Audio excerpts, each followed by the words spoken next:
You lost 50 pounds of fat in that year, just from that one change. In this video, I'm going to be showing you how to use MyFitnessPal and the free version to actually hit your goals, lose weight, and track any sort of progress the right way so that you know that you can actually achieve your goals. And so if you don't know who I am, my name is Andy. I run High Performance Health, which is a company that helps clients with their fitness goals and also many of their health parameters and getting in the best shape of their lives and health of their lives. So we look at genetic risks for any sort of diseases, and then we can put that into action by connecting you with a high quality coach that's able to guide you step by step with the exact processes that you need to do to mitigate any sort of health risks that you might develop with our best certainty and best accuracy. But if you guys are interested in that, you guys can click the link in the description below. If not, for today's video, we're just going to be looking at how to use MyFitnessPal to actually see progress. And so when I was making this video and thinking of what video to make for y'all, I noticed that many people have downloaded MyFitnessPal, but they haven't seen any progress. And the reason is because, not because calories in, calories out doesn't work, or that there's just, some sort of mishap in human biology, or that your metabolism is just different. It's just that you're not tracking it the right way, okay? And so in today's video, I'm going to show you how to actually track it the right way and to not make it tedious, because that's another problem people have. They think that tracking is just way too much work and they just can't understand the app. So I'm just going to help you out and show you how to actually do this, okay? And so what we're going to do is we're going to open up MyFitnessPal. And again, this is the free version. So we're going to go into our diary, which is on the bottom here. This is what your screen will probably look like, okay? It has breakfast, lunch, dinner, has your calories on the top. For now, don't worry about the calories remaining or any of your goals. That's something that your coach could kind of work you through, especially if you work with us at HPH. We set your goals for you and just make sure you don't have to do any guessing. You just hit your goals and you'll see all the results that you need. And so there's only two things that you need to worry about in terms of healthy eating, okay? For the most part, it's going to be what you eat, how much of it you eat. Those are the only two things you need to worry about. So as we're adding on these foods, that's the only two things we're really going to be thinking about, okay? So let's think of a breakfast to where we have half a cup of milk, chocolate milk, let's say, and then 2 slices of avocado toast with an egg on top on each, okay? And so it is a rule of thumb that if you eat at home, you're going to be able to accurately track what you're eating much better than what you eat out, because if you're eating out, you don't know what kind of oils they use. That's very calorie dense, what kind of added ingredients, right? We can't track these things, okay? And so the more you eat at home and you can actually control what you're putting in your foods, you're gonna be able to hit your goals much easier and be able to track much more accurately, which I'll show you in a second, the difference between those two. But for now, let's track that breakfast. So milk, we have to be specific, and when we're tracking what we're eating, we need to be as specific as possible, okay? So what kind of milk is it? There's a very big difference in whole milk, 1%, 2%, skim, oat milk, whatever it might be, okay? So let's say it was 2% milk, or let's go whole milk, okay? So you had whole milk, and if you even want to, you search up, has all these different brands, okay? So let's say it was the Trader Joe's version, okay? So we found the what? We found the Trader Joe's whole milk, okay? And the second thing that we said was how much of it. Okay, so we're going to look at the serving size and number of servings. So we're looking at that. The serving size is already in cups, okay? And if we had half a cup, we need to change our number of servings to be half, okay? And so at this point, we have 1.5 because it automatically has our serving size set to 1 beforehand. So we need to switch that to 0, okay? So 0 wholes and then a half as your fraction. So half a cup of whole milk. Does that make sense? So half of the serving size, which is 1 cup. Now, if this serving size was different, if it were a pint, a quart, a liter, right, that would be all different. But serving size is 1 cup, and we had half of that. Let's say we had it on sourdough bread. All breads are different, right? There's multigrain, there's lower calorie, higher calorie, honey wheat. We have to be as specific as possible. So sourdough bread, right? And so again, we can look up the brands, but for now, for time and ease, I'm just going to go generic sourdough bread. Serving size is 1 slice. If we had 2, we need to make sure this is 2 slices. If we had 1 slice, we would switch that to be 1, right? Number of servings, 2 slices. So we have serving size 1 slice, number of servings 2, 2 times 1, 2 slices, okay? Sourdough bread. Avocado, we can search that up.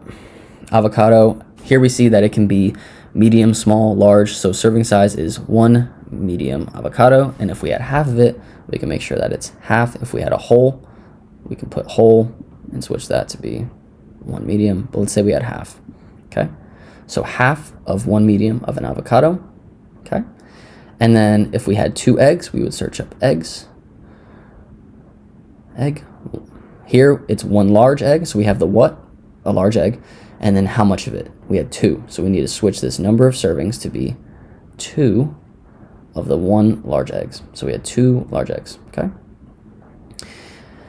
And we had chocolate milk. So we have to make sure, a lot of people forget that syrups and sauces and creamers, those are the sneaky ones that will put you over the edge of whether you lose weight or don't lose weight, okay? So as a general rule of thumb for humans and how every metabolism works, yours, mine, every single human being's, okay?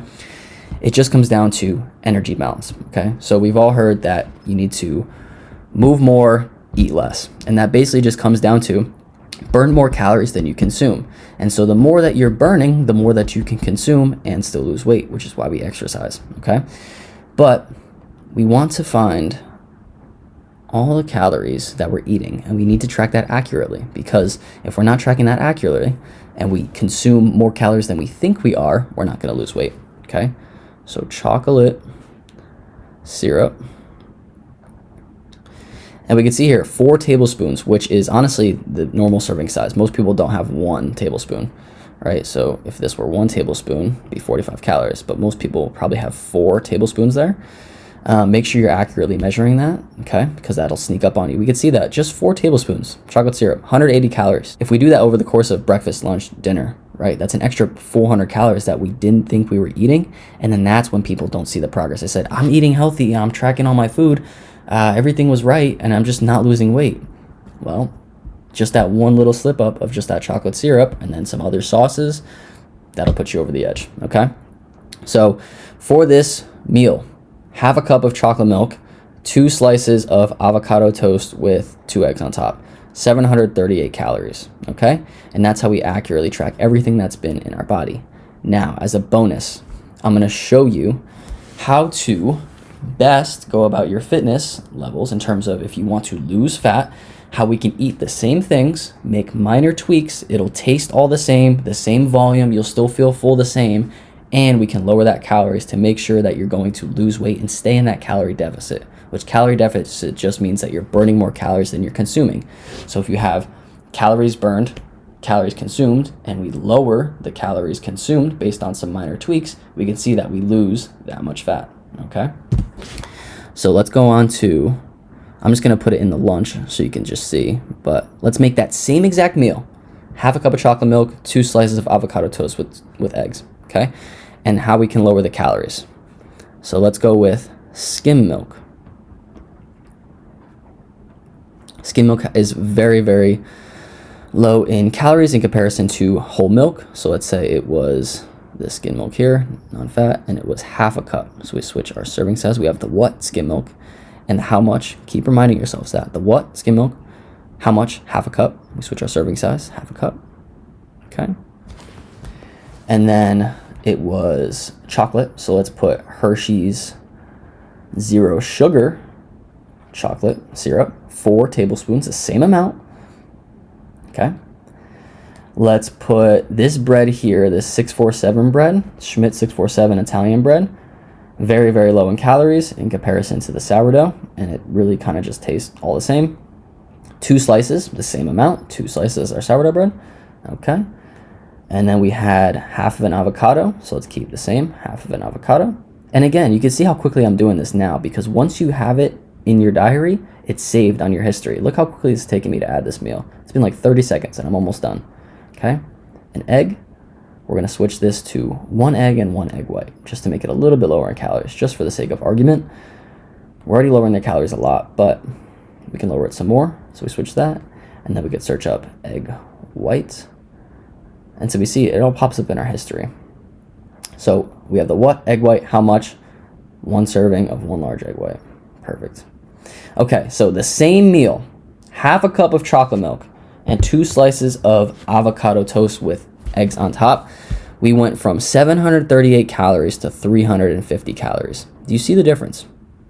Just from changing the ingredients. It's the same. If you look at it in pictures, it's literally is going to look pretty much the exact same.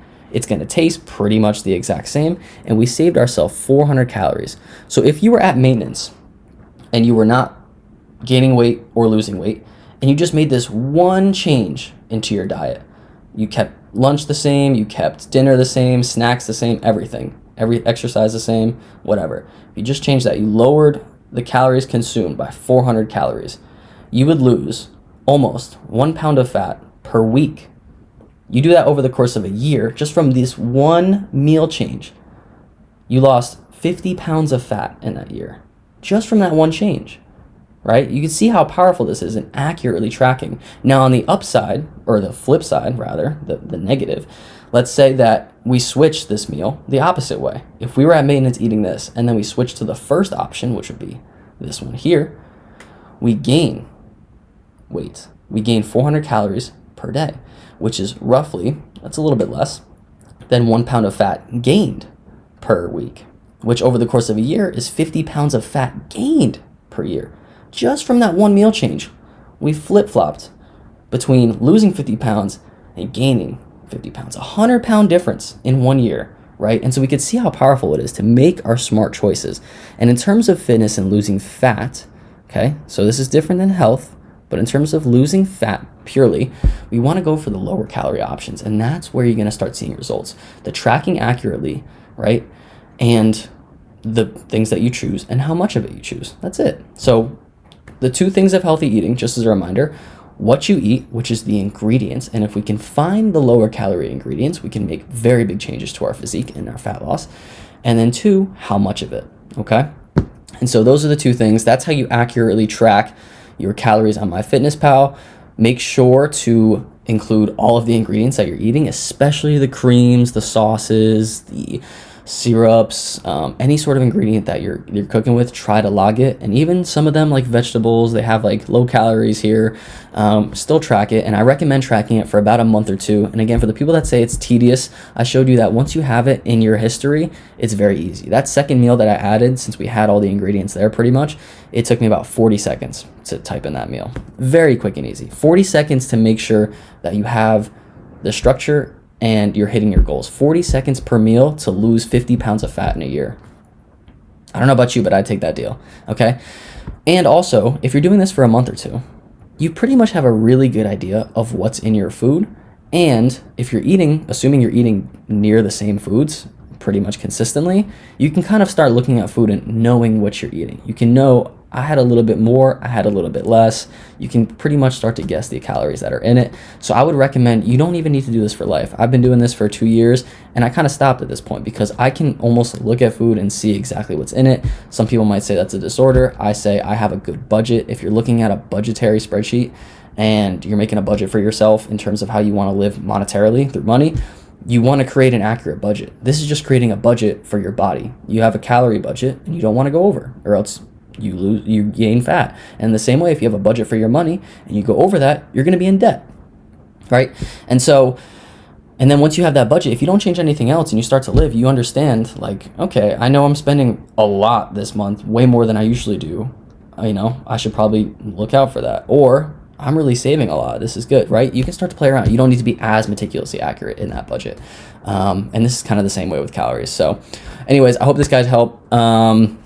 If you guys want any more videos, please recommend it in the bottom if you have any sort of like tips and tricks through it, if you guys have found anything, or if you guys have any sort of problems that with general fitness advice that most coaches are trying to explain that you just can't understand and I can help, let me know about that. If you guys are interested in learning about your genetic health risks, really important here, because this is going to determine your macro breakdown. We're able to look at specifically your metabolism, right? So this is for general metabolism for the general population. If you want to get more accurate on you, do you work better on a low carb or a high carb diet, low fat, high fat? Do you favor more red meats? Do you favor non-red meats and like leaner sources of protein, cholesterol levels, all of that stuff? We can be able to determine that for you and optimize your diet to make sure that while you're also losing weight, you're also doing it in the healthiest manner possible, okay? So if you guys are interested, click the link below,